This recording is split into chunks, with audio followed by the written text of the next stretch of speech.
Good morning dear students. आज मैं आपको पार्ट 22 तीसरा अभ्यास कार्य के बारे में बताऊंगी। कहानी लेखन का तीसरा अभ्यास कार्य, कहानी लेखन।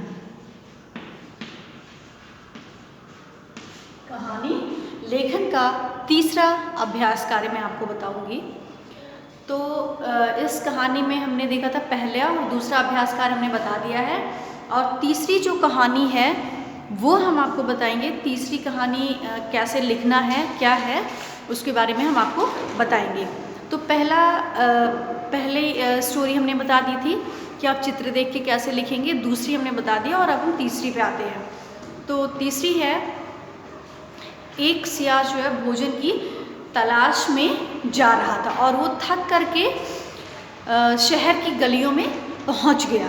चलते चलते शहर की गलियों में वो पहुंच जाता है और फिर वहाँ पे घूमते टहलते वो धीरे धीरे क्या कहते हैं, जब वो शहर में पहुंचा तो उसके लिए सारी चीज़ें नई थी और तभी कुछ कुत्तों के भौंकने की आवाज़ सुन करके वो खूब तेज़ी से भागा।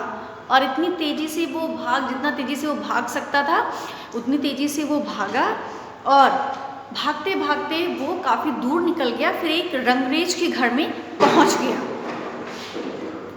और वहाँ पे क्योंकि उसके लिए वहाँ खाना नहीं मिल रहा था उसको, तो वो भोजन की तलाश करते करते करते वहाँ पे शहर की गलियों में जब पहुँचता है तो वहाँ पे कुत्ते जो है उसके पीछे पड़ जाते हैं और भौंकने की आवाज़ सुन करके फिर वो तेज़ी से भागने लगे और जब वो भागते भागते एक रंगरेज के घर में पहुँच गया तो उस घर में नीले रंग से भरी हुई एक नाद थी जिसमें नीला रंग भर करके रखा हुआ था और वो उसी नाद में गिर गया। और जब वो उसे नाद में गिर गया तो जो उसके शरीर का रंग था वो पूरा बदल गया। शरीर का रंग बदल गया तो वो अपने आप को,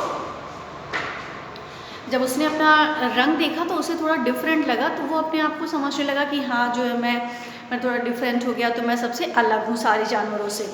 तो क्या वापस वो जंगल लौट आया और जंगल में लौटने के बाद वो सारे जानवरों को सबसे डराने लगा।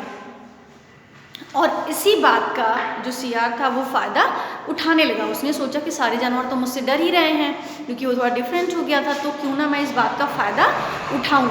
तो उसने कहा कि मैं ईश्वर का भेजा हुआ देवदूत हूँ, मुझे ईश्वर ने भेजा है तो मैं आपकी रक्षा करूँगा। आपके लिए जो आप कहेंगे मैं आपके लिए एज अ प्रोटेक्शन में खड़ा रहूँगा, मैं आपको प्रोटेक्ट करूँगा और मुझे ईश्वर ने भेजा है। तो इस प्रकार उसने कहा कि मैं ईश्वर का भेजा हुआ देवदूत हूँ।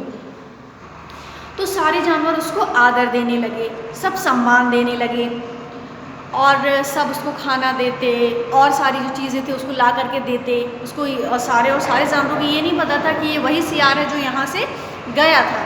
तो वापस उसका रंग बदलने के कारण वो वहाँ पे आया और वहीं पे वो रहने लगा वापस। और उसने सब जानवरों को बताया कि हम ईश्वर के भेजे हुए देवदूत हैं, ईश्वर ने हमें भेजा है। तो एक दिन की बात है, कुछ सियार जो है वो थोड़ी दूर पे आवाज़ कर रहे थे, कुछ सियारों की आवाज़ आ रही थी। तो वो भी क्योंकि जब हम अपने ग्रुप में रहते हैं हमें अपनी सारी चीज़ें मिलती हैं तो हम भी उसी रंग में रंग जाते हैं। जैसे जो हमारे लोग होते हैं, हमारे कैटेगरी के लोग होते हैं, जैसे बच्चे हैं तो बच्चों में जाएंगे, बड़े हैं बड़ों के बीच में बैठेंगे। तो इस तरीके से जब वो दूसरे सियार जो वापस आ करके वो आवाज़ करने लगे तो वो भी जो है हुआ करता हुआ वो भी जा करके उन्हीं में चिल्लाने लगा, आवाज़ करने लगा। और फिर सारे जानवरों को पता चल गया कि वही सियार है जो अभी कुछ दिन पहले ये जंगल से गया था। तो सारे जानवरों को बहुत गुस्सा आया कि इतने दिन से हम इनको इतना ज़्यादा ये मान रहे थे कि ये भगवान के भेजे हुए देवदूत हैं या और सारी चीज़ें मान रहे थे। तो सारे जानवरों को बहुत गुस्सा आया। फिर वो वहाँ से भागने के लिए और जब सारे जानवरों को ये पता चला कि ये वही सियार है तो उसने क्या किया, तो सारे जानवर उस पर झपट पड़े और वो वहाँ से किसी तरीके से अपनी जान बचाकर वहाँ से भाग गया। तो ये आपका कहानी लेखन का तीसरा अभ्यास का तीसरी कहानी थी।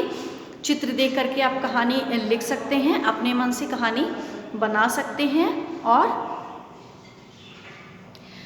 उसके बाद जो है ये आपका अभ्यास कार्य पूरा हो गया, कहानी लेखन भी पूरा हो गया है। तो कविता लेखन भी पूरा हो गया है और कहानी लेखन भी पूरा हो गया, चित्र देख करके कैसे हमें कहानी लिखनी है। पाठ इस सेमेस्टर में वाक्य था वो हमने पूरा कर दिया, विराम चिन्ह पूरा कर दिया है। पत्र लेखन हम पहले आपको बता चुके हैं, निबंध लेखन भी बता चुके हैं, कविता और कहानी लेखन बचा हुआ था, ये कंप्लीट हो गया। तो इस तरीके से सिलेबस कंप्लीट हो गया है।